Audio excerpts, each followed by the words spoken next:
प्रिय विद्यार्थियों नमस्कार। आपका हमारे गुरु शिखर कंप्यूटर सेंटर के यूट्यूब चैनल पर हार्दिक स्वागत है। जिन विद्यार्थियों ने हमारे इस चैनल को अभी तक सब्सक्राइब नहीं किया है वो तुरंत ही सब्सक्राइब कर दें और बेल आइकन बटन पे क्लिक करें ताकि नए आने वाली वीडियोज़ आपको टाइम पर मिलते रहें। तो हम बात कर रहे थे हेलोजन डेरिवेटिव चैप्टर के अंदर एल्किल हेलाइड्स या फिर हेलो एल्केन्स के फॉर्मेशन के मेथड्स। उसके अंदर हमने 3 मेथड पढ़ लिए थे।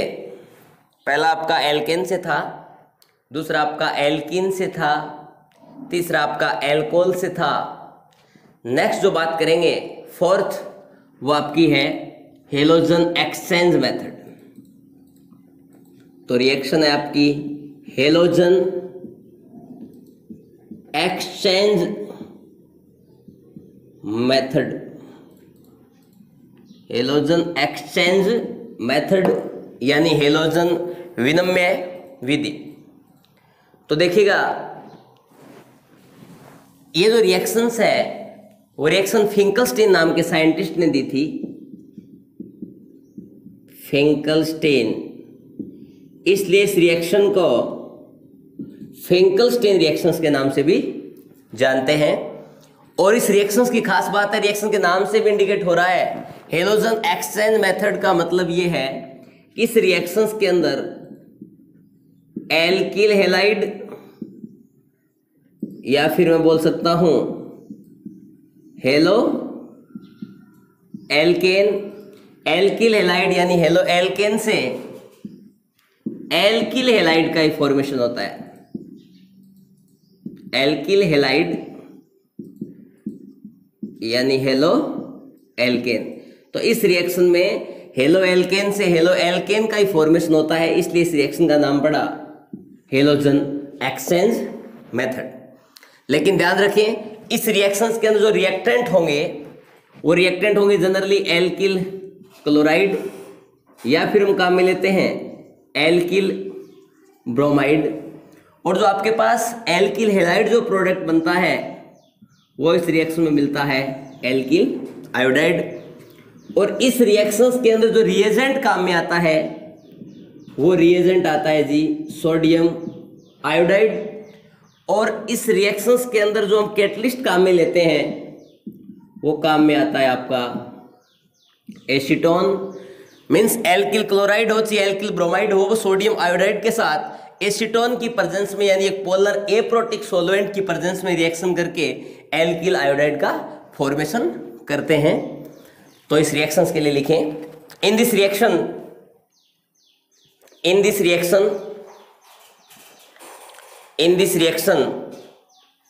Alkyl halides are prepared from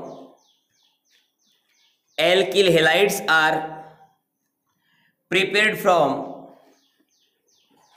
alkyl halides are prepared from alkyl halides itself। यानी ये जो आपकी रिएक्शन है इस रिएक्शन में एल्किल हेलाइड से एल्किल हेलाइड का ही निर्माण होता है। नेक्स्ट लिखें here alkyl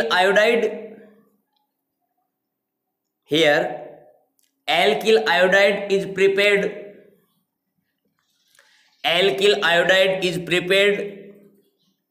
from alkyl bromide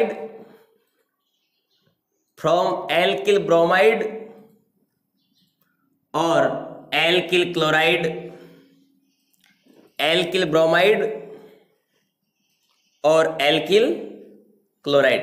यानी इस रिएक्शंस के अंदर एल्किल आयोडाइड का निर्माण होता है और इस रिएक्शंस के अंदर एल्किल आयोडाइड का निर्माण जो है वो या तो एल्किल क्लोराइड से होता है या फिर एल्किल ब्रोमाइड से होता है। नई लाइन से लिखें for this reaction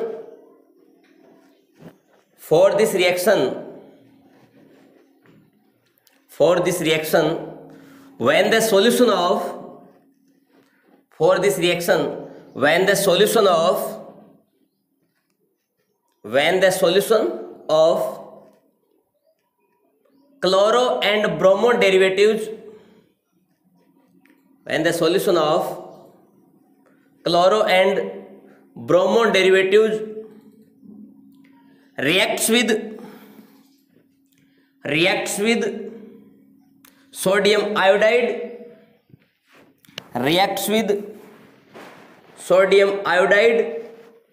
in the presence of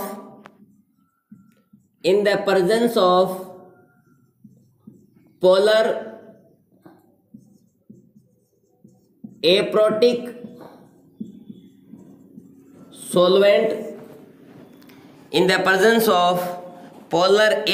solvent, यानी ध्रुवीय एप्रोटिक विलायक, in the presence of polar aprotic solvent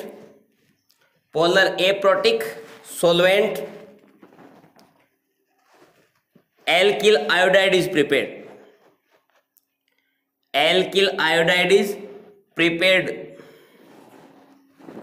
This reaction is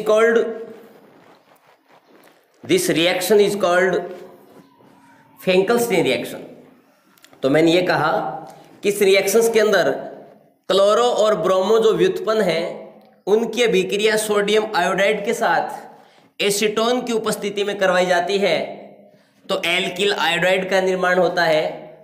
और ये जो अभिक्रिया होती है वो एक ध्रुवीय एप्रोटिक विलायक की उपस्थिति में होती है, और यहाँ हेलोजन को हेलोजन ही एक्सचेंज कर रहा है।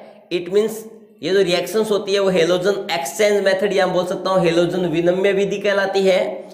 और इस अभिक्रिया के अंदर एल्किल आयोडाइड ही प्रोडक्ट बनता है, और ये अभिक्रिया फिंकलस्टीन साइंटिस्ट ने दी थी, इसलिए इसका नाम पड़ा फिंकलस्टीन रिएक्शन।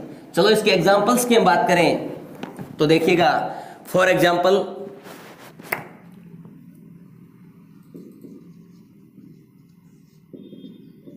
जैसे अपना एग्जांपल है RCl, इसकी रिएक्शन आप करवाते हो जी सोडियम आयोडाइड के साथ, प्रेजेंस आपकी काम करती है जी एसीटोन की, तो ये आपका बन जाएगा NaCl, और इसके साथ ही आपका बन गया RI।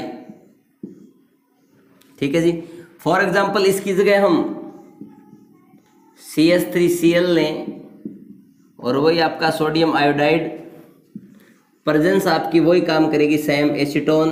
फॉर्मूला लिख सकते हो CH3 double bond O CH3, ये दुनिया का पहला कीटोन है जिसको आप एसीटोन बोलते हो, या फिर डाइमेथिल कीटोन, या फिर प्रोपेन 2 प्रोडक्ट आपका मिलेगा CH3I प्लस वही आपका NaCl। एल्किल क्लोराइड की जगह आप यूज कर सकते हो alkyl bromide, reacts with sodium iodide in the presence of acetone, gives product Ri plus NaBr। इसका कोई एग्जांपल है एल्किल ग्रुप, जैसे यहाँ में मेथिल लिया था वैसे इसका एल्किल ग्रुप मान लीजिए हम आइसोप्रोपिल ले लें CH3Br reacts with Na in the presence of acetone, gives product CH3I plus NaBr। तो देखिएगा इस रिएक्शंस के अंदर ये अपने मेन प्रोडक्ट हैं एल्किल आयोडाइड यानी मेथिल आयोडाइड, एल्किल आयोडाइड यानी आइसोप्रोपिल आयोडाइड, या फिर प्रोपेन 2 आयोडाइड, या बोल सकते हैं 2 आयोडो प्रोपेन, और साथ में आपके बन गए सोडियम क्लोराइड और सोडियम ब्रोमाइड।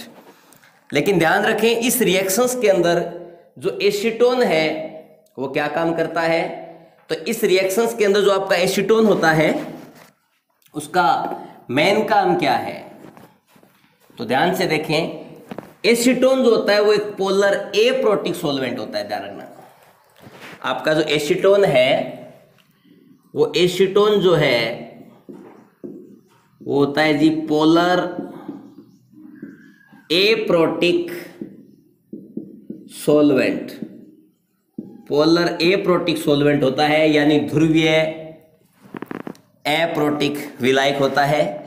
और ध्रुवीय अप्रोटिक जो विलायक होता है उसमें जो आपके कोवलेंट कंपाउंड होते हैं वो easily covalent compound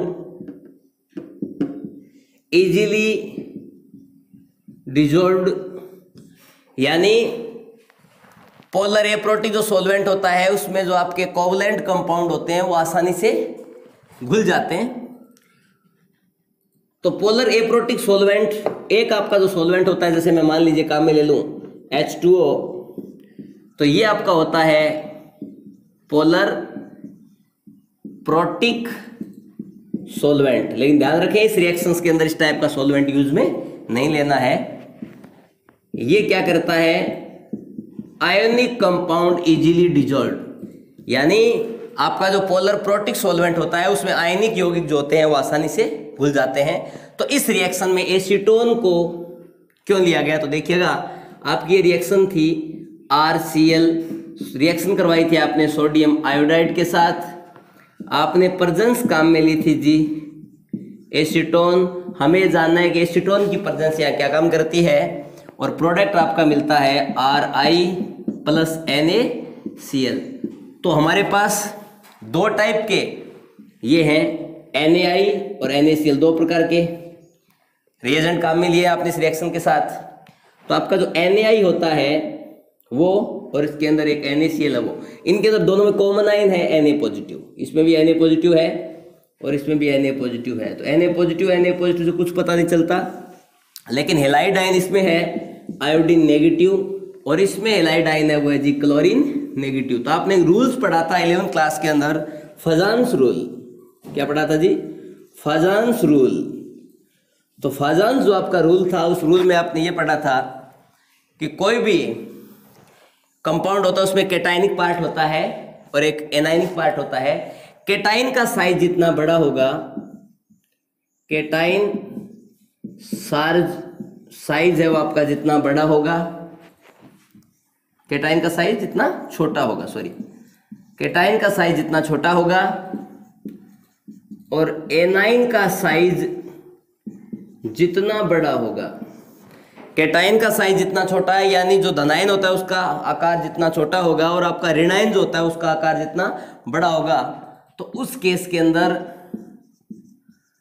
covalent character उतने ही ज्यादा होंगे।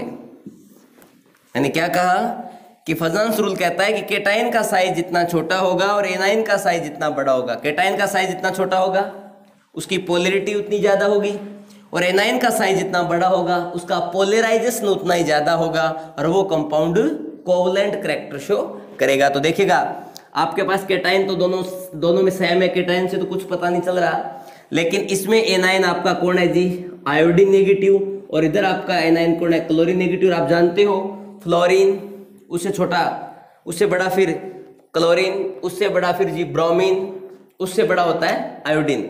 यानी पहले फ्लोरीन होता है, फिर फ्लोरीन से बड़ा आपका होता है क्लोरीन, क्लोरीन से बड़ा आपका होता है ब्रोमीन, और ब्रोमीन से बड़ा आपका होता है आयोडीन।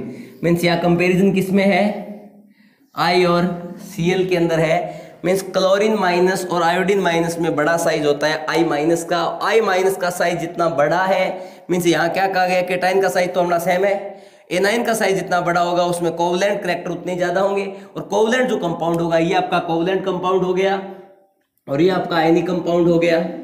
कोवलेंट कंपाउंड हो गया तो ये इजीली इसके अंदर क्या हो जाएगा, डिजोल्व हो जाएगा। डिजोल्व हो गया तो ये क्या हो जाएगा, ब्रेक हो जाएगा। ब्रेक हो जाएगा तो ये रिएक्शन इजीली इसके साथ करके एल्किल आयोडाइड का फॉर्मेशन कर लेगा। ये रिएक्शन फर्दर रिवर्स क्यों नहीं होती, इस रिवर्स होने के पीछे ये रीजन है कि सोडियम क्लोराइड जो आपका है वो एक आयनिक कंपाउंड होता है, और सोडियम क्लोराइड जो आयनिक कंपाउंड होता है वो एसीटोन जो पोलर एप्रोटिक जो सॉल्वेंट है इसमें डिजोल्व नहीं होता है। डिजोल्व नहीं होता है, ये ब्रेक डाउन नहीं होगा। ये ब्रेक डाउन नहीं होगा तो ये रिएक्शन को रिवर्स नहीं कर पाएगा। इसलिए इस रिएक्शन के अंदर सबसे बड़ा जो रोल है वो किसका है जी, एसीटोन का। इसलिए इस रिएक्शन के अंदर एसीटोन यूज में लिया जाता है। तो ध्यान रखें ये reaction very very important reaction, बहुत कम लोग जानते हैं कि इस रिएक्शन के अंदर एसीटोन का यूज क्यों किया जाता है, क्योंकि एसीटोन जो होता है वो पोलर एप्रोटिक सॉल्वेंट होता है। जो पोलर एप्रोटिक सॉल्वेंट होता है उसका यूज होता है कोवलेंट कंपाउंड को डिजोल्व करने का। और आपको ये चेक करना हो कि कौन सा कंपाउंड कोवलेंट है और कौन सा कंपाउंड आयनिक है, तो आपको 11th क्लास का रूल पढ़ना होगा, फजान्स रूल। और फजान्स रूल में आपने अच्छी तरह से पढ़ा है कि कैटाइन का साइज जितना छोटा होगा पोलरिटी पावर उतनी ज्यादा होगी, और एनाइन का साइज जितना बड़ा होगा पोलराइजेशन उतना ही ज्यादा होगा, और उस बॉन्ड में कोवलेंट करैक्टर उतने ही ज्यादा होंगे। तो इस रिएक्शन के अंदर दो चीजें हैं, तीन है वैसे, एक आपके पास सोडियम आयोडाइड है, एक आपके पास सोडियम क्लोराइड है, और एक आपके पास सोडियम ब्रोमाइड है। सोडियम क्लोराइड और सोडियम ब्रोमाइड के कंपैरिजन में सोडियम आयोडाइड होता है वो कोवलेंट करैक्टर रखता है, और ये जो कोवलेंट करैक्टर होता है इसलिए वो एसीटोन में इजीली डिजोल्व हो जाता है, और एसीटोन में डिजोल्व हो जाता है इसलिए रिएक्शन कर लेता है। और ये रिएक्शन फर्दर रिवर्स क्यों नहीं होती, यानी ये रिएक्शन रिवर्सिबल हो जानी चाहिए थी, लेकिन एसीटोन जो है उसकी प्रेजेंस को हटा लिया जाए तो, और वहां पर यदि कोई पोलर प्रोटिक सॉल्वेंट रख दिया जाए, वाटर वगैरह है, एल्कोहल वगैरह है, तो ये रिएक्शन रिवर्स हो सकती है। इसलिए ये जो आपकी रिएक्शंस है, इस रिएक्शंस के अंदर मेन बात यही है। तो इस रिएक्शन में आप नीचे लिख सकते हो NaCl और NaBr, NaCl और NaBr, NaCl और NaBr produced here is less soluble, produced here is less soluble in polar aprotic solvent,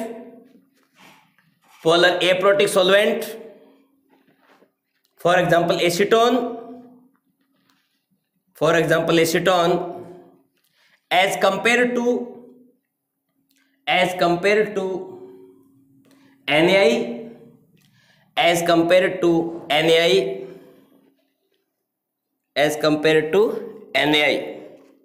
तो यानी मैंने कहा कि NaBr और NaCl जो होते हैं वो NaI के कंपैरिजन के अंदर आपका जो पोलर एप्रोटिक सॉल्वेंट जो एसीटोन होता है उसमें नॉन सोल्यूबल या अनसोल्यूबल होते हैं, इसलिए रिएक्शंस होती है वो रिवर्सिबल नहीं हो पाती है, इसलिए रिएक्शन इरिवर्सिबल ही रहती है।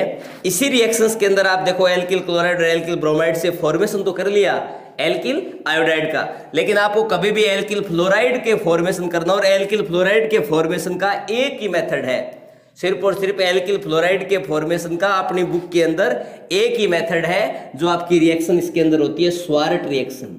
कौन सी रिएक्शन होती है जी? Sword reaction. कोई भी आपका एल्किल हैलाइड हो, उस एल्किल हैलाइड के अंदर या तो वो हो सकता है एल्किल हैलाइड जनरली या तो होगा आपका RCl, या जी होगा RBr, या जी होगा RI। इनमें से किसी की भी रिएक्शन यदि आप करवा देते हो AgF सोडियम या तुम्हारे सिल्वर फ्लोराइड के साथ, उस केस के अंदर या जो प्रोडक्ट आपको जो मिलेगा वो मिलेगा एल्किल फ्लोराइड। क्या मिलेगा जी? Alkyl fluoride. और बाय प्रोडक्ट के रूप में आपको या तो मिलेगा AgCl, या मिलेगा जी AgBr, और या मिलेगा जी AgI। ध्यान रखें, आपको कभी भी एल्किल फ्लोराइड की रिएक्शन करवानी हो, यानी एल्किल फ्लोराइड का फॉर्मेशन करना हो, उस केस में आपको कौन सी रिएक्शन काम आएगी? Sword reaction. तो इसमें आप एल्किल क्लोराइड काम ले सकते हो, एल्किल ब्रोमाइड काम में ले सकते हो, एल्किल आयोडाइड काम में ले सकते हो। रिएक्शन करवानी है सिल्वर फ्लोराइड के साथ, प्रोडक्ट मिलेगा आपको एल्किल फ्लोराइड, और बाय प्रोडक्ट के रूप में मिलेंगे सिल्वर क्लोराइड या फिर सिल्वर ब्रोमाइड या फिर सिल्वर आयोडाइड। तो इसके अंदर आप लिख सकते हो to obtain alkyl fluoride, to obtain alkyl fluoride,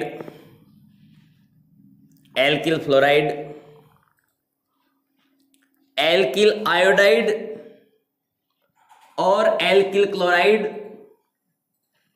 or alkyl bromide is reacted with silver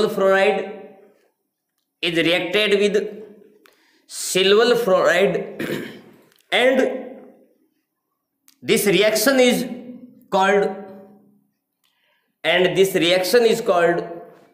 sword reaction. यानी आपको एल्किल फ्लोराइड का फॉर्मेशन करना हो तो जनरली लोग बताते हैं कि आपको काम लेना है एल्किल आयोडाइड की रिएक्शन, या आपको AgF से करवा के एल्किल फ्लोराइड बना, लेकिन ऐसा कुछ नहीं है। आप एल्किल क्लोराइड, एल्किल ब्रोमाइड और एल्किल आयोडाइड इनमें से किसी की भी रिएक्शन करवा सकते हो सिल्वर फ्लोराइड के साथ, तो आपको मिलेगा एल्किल फ्लोराइड। ये आपकी रिएक्शन होगी फिंकलस्टीन के साथ, स्वार्ट रिएक्शन। और आगे का जो वीडियो जाएगा केमिस्ट्री का, उसमें हम बात करेंगे हुंसडीकर रिएक्शन, ओके।